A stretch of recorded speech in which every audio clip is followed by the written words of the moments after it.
आज सुभाष नगर में कैलासानंद गिरिराज जी महाराज जी आ रहे हैं और उनके जो है रैली आ रही है सामने से।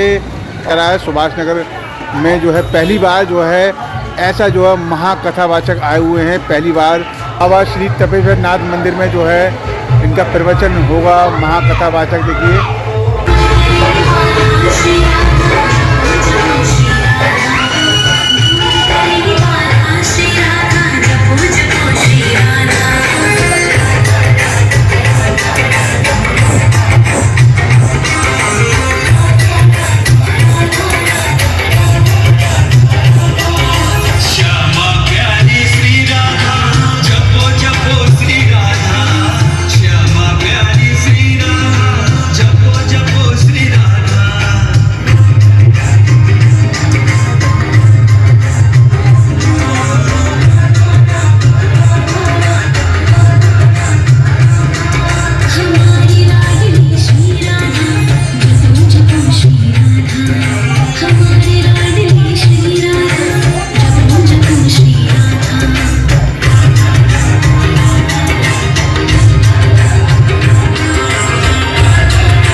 याद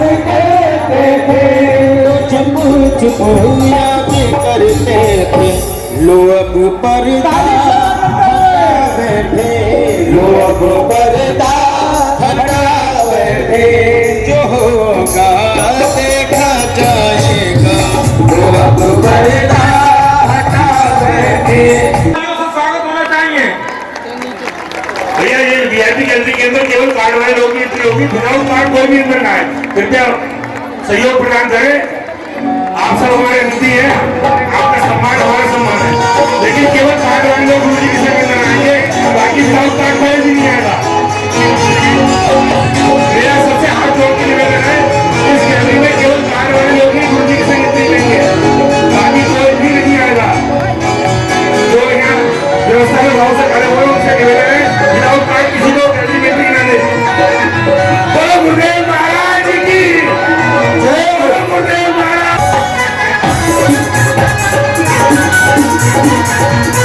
बोलो गुरुदेव महाराज की, बोलो गुरुदेव महाराज की।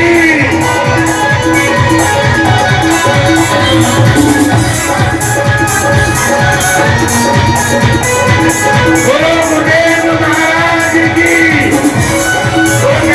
कृपया आए हैं उसको सुनकर हमारे प्रभु महादेव देवादिदेव बाबा श्री तपेश्वर नाथ जी भगवान ने हमें यह आशीर्वाद दिया है कि पूज्य गुरुदेव हमारे बीच में आए। पूज्य गुरुदेव भगवान के चरणों में हम हमारा यह समस्त श्री महादेव ट्रस्ट परिवार, सुभाष नगर परिवार और बरेली परिवार उनके चरणों में लेट करके उनको नमन करता है, उनको सादर अभिनंदन करता है। इस श्रीमद् भगवत कथा में उपस्थित भगवत कथा प्रेमियों, माताओं, बहनों, बाल गोपाल स्वरूप बालक वृंद और सभी भक्त वृंद,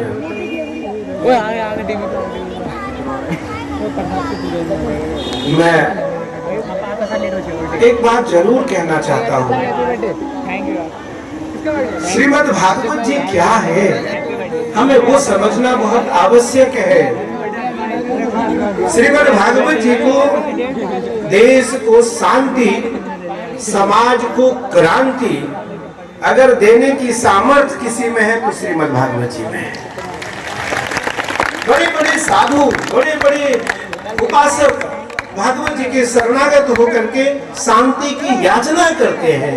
याचितुम न मया गिरा, मैं याचना करता हूँ क्योंकि हमने कृष्ण को देखा नहीं है, हमने राम को देखा नहीं है, हमने शिव को देखा नहीं है और ना ही इस चर्म चक्षु से हम उनको देख पाएंगे। उनको देखने के लिए तो दिव्यम ददामि ते चक्षु, गीता में भगवान कृष्ण कहते हैं दिव्यम ददामि ते चक्षु, मैं जिसको दिव्य दृष्टि दूंगा या देता हूँ वही मुझे देख सकता है, वही मुझे देख पाता है और वही मुझे देख पाएगा। तो मैं तो इस चर्म चक्षु से परमात्मा को देख नहीं सकता, ना ही देख पाऊंगा। लेकिन भगवान यदि किसी वस्तु के भूखे हैं तो वो भूख केवल भाव की है। इसलिए शास्त्र ने कहा भावो मिच्छति देवता, भावो मिच्छति देवता। भगवान यदि किसी चीज की भगवान को भूख है तो वो भाव की है, वो भाव की है। आइए हम सब अपनी तन मन और वाणी को पवित्र करने के लिए 2 बार भगवान का नाम संकीर्तन करें। उसके बाद हम भागवत के कुछ सार को लेकर के आपके बीच में आएंगे और भागवत की प्रसारित जो सार है, सार गर्भित भागवत। भागवत क्या है? वेद भी है, न्याय भी है, दर्शन भी है, प्रस्थानत्रयी भी है, श्रीमद् भगवत गीता के सार भी है, गायत्री के सार भी है, वेदांत और प्रस्थानत्रयी ब्रह्मसूत्र के सार श्रीमद् भागवत जी है।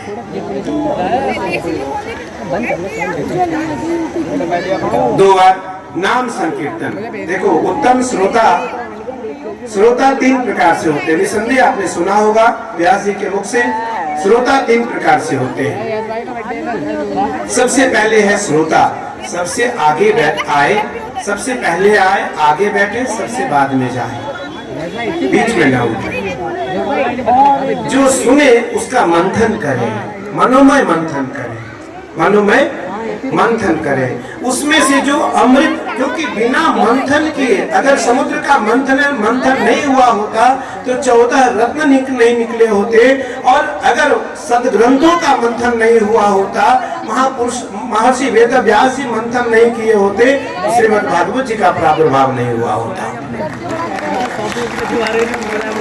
तो इसलिए उस वाक्य को सुने, उसको मधें, उसमें से जो अमृत निकले उसका रसास्वादन करें, वो तो उत्तम श्रोता है। एक है सरोता, काटने का काम करता है, कोई काम नहीं है, कथा में आना, पंडाल अच्छा नहीं है, बैठने की व्यवस्था अच्छी नहीं है, प्रसाद नहीं है, या पंडाल बहुत बड़ा नहीं है, आसन अच्छे नहीं है, माइक अच्छा नहीं है, कुछ न कुछ कमी निकालना। सरोता उसका काम है काटना। और एक है सोता, जिसको कहीं नींद ना आती हो वो यहाँ आ जाए, 3 घंटे ऐसे बीतती है पता भी नहीं चलता है। श्रोता, सरोता और सोता 3 व्यक्ति है। भागवत जी ने तीनों का उपाख्यान किया है। और ब्रह्म भी 3 प्रकार से है, कायिक, वाचिक, मानसिक, दैहिक, भौतिक। नाद ब्रह्म, शब्द ब्रह्म और पर ब्रह्म। नाद ब्रह्म है ताली, नाद ब्रह्म है ताली, शब्द ब्रह्म है वाणी और पर ब्रह्म है भगवान कृष्ण, भगवान राम। तो इसलिए हमारी वाणी और हमारी ताली एक साथ निकले, ये भी श्रोता का उत्तम लक्षण है। उससे एक नाद उत्पन्न होगा। नमः परेश्वराय विभूतिकरणाय दैदीप्यमान। श्रीमद् भागवत कहां से शुरू हुआ? एक गरीब ब्राह्मण से, एक गरीब ब्राह्मण से। भागवत का अंत कहां हुआ? एक सम्राट राजा से, एक सम्राट राजा से। तो कथम रोदसी विप्रत्वम, भागवत जी का यह श्लोक है। कथम रोदसी विप्रत्वम, काव्य चिंता, जिस श्लोक को महर्षि वेद व्यासी ने लिखा, अभी व्यासी ने आपको सुनाया, भागवत जी का वह अंतिम श्लोक है। नाम संकीर्तनम यस्य सर्व पाप प्रणाशनम, प्रणामो दुख समनस्तम, नमामि तम हरिम परम। फर्स्ट में आया, फर्स्ट में। इसका अर्थ क्या है? सरल सा अर्थ है। हे हरि, नाम संकीर्तनम यस्य, कलयुग में किसका महत्व है? नाम का। कि कलयुग केवल नाम आधारा, सुमरि सुमरि नर उतर ही पारा। कलयुग में कोई जप तप का बहुत महत्व नहीं है। जब में मन नहीं लगता है, श्रद्धा नहीं जगती है, भाव नहीं जगता है, उद्गार नहीं होते हैं, मनोस्थिति शांत नहीं होती है, मन चंचल है। कृष्ण ने गीता में 6वें अध्याय में कहा, भगवान श्री कृष्ण से अर्जुन ने प्रश्न किया, गीता का 6वां अध्याय 11वां 12वां 13वां 14वां श्लोक, कि चंचलम हि मनः कृष्ण प्रमाथि बलभद्रिणम, तस्याहं निग्रहं मन्ये वायोरेव सदुष्करम। अर्जुन और कृष्ण दोनों की संधि है। अर्जुन और कृष्ण दोनों का आपस में संबंध है। अगर हम थोड़े से एमपी साहब को जानते हैं तो अहंकार करते हैं कि कैलासानंद कह रहा है कि मेरे संतोष गंगवार जी से अच्छे संबंध है, मैं इनको नजदीक से जानता हूँ। वहाँ तो कृष्ण और अर्जुन का अच्छा संबंध है आपस में दोनों का। कृष्ण और अर्जुन की संधि है, कृष्ण और अर्जुन का अच्छा संवाद भी है, कृष्ण और अर्जुन का अच्छी मित्रता भी है आपस में। उसके बाद भी अर्जुन के मन में संदेह हो रहा है, अर्जुन के मन में संदेह हो रहा है।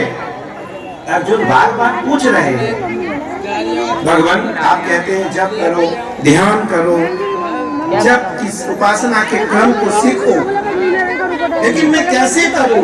मेरा मन स्थिर नहीं है, मेरा मन शांत नहीं है, मेरा मन अत्यंत चंचल है। चंचलम ही मनः कृष्ण प्रमाथि बलभद्रिणम, तस्याहं निग्रहं मन्ये वायोरेव सदुष्करम। भगवान कृष्ण से अर्जुन ने कहा कि मेरा मन इतना चंचल है और कमजोर नहीं है, बलवान है। प्रमाथि बलभद्रिणम, और इस मन को बस में करने का कोई उपाय नहीं है। ये हवा से भी अधिक तेज गति है इस मन की, हवा से भी अधिक तेज गति है इस मन का। तो जब तक मन शांत ना हो तब तक जप करने से कोई